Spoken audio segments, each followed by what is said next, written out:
Happy Thanksgiving. Gentlemen, I use that term lightly. Let me show you what I'm up to. I never let a holiday and a family event get in the way of my electric train building. So, this is what I'm up to. This is one of the Lionel Alco motors that I've converted to standard gauge. And I've already made a frame on this. Anybody who knows the modern manufacturer Richart, he made a mine locomotive. So that's what I'm trying to copy with this, my rendition of his mine locomotive. And what I've done with this one is I've put template wheels on it, which is actually a whole lot better than the die-cast wheels, because for me to put a frame down on top of it, I'll have to cut a slot so the top of the wheels will go up and through. But this is 6 inches from edge to edge, forward to back. And what I'm going to do is we're going to take and put these side trucks, which are off of the Alco, they're going to be put back over those wheels.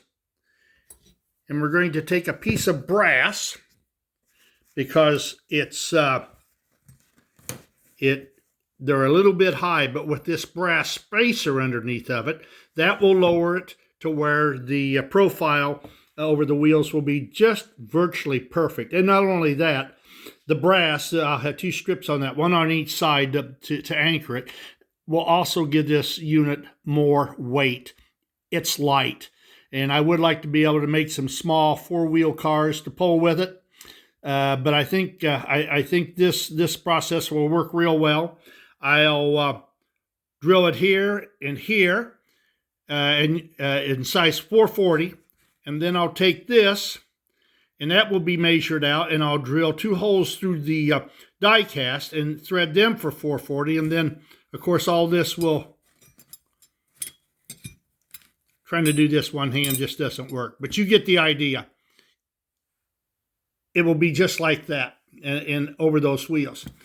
The other thing that I'm working on, and I don't know if you guys ever bothered to do this kind of stuff, but I take and making all this out of flat sheet steel,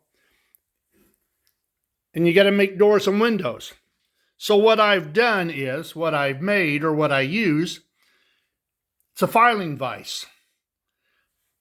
I take this, I drill out a hole, I take a nibbler, I enlarge the hole, but I lay everything out. Everything's laid out, as you can see. I measure everything off. I use the sheet metal clamp. I clamp it down tight, and I proceed to file. And you can see the very bottom hasn't been filed. It's rough. But the top has been filed, and it makes it nice and square. You measure it. Measure from the jaws to the edge, and you file away. And you can do it really quick. What you don't want to do is, if you're filing, when you get into the corners, make sure that your file doesn't have teeth on the edge, because you're filing away, you're all happy and smiley faced, and when you pull the file out, you notice that your corner goes clear to the left or clear to the right, because it's cutting to one side or the other as you're cutting down. So make sure that your file is smooth on the edges. This is the one that I just finished up.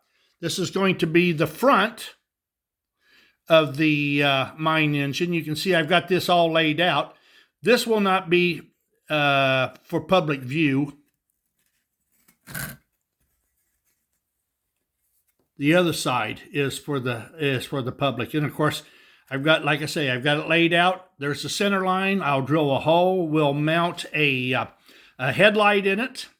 And I do a lot of practice on this.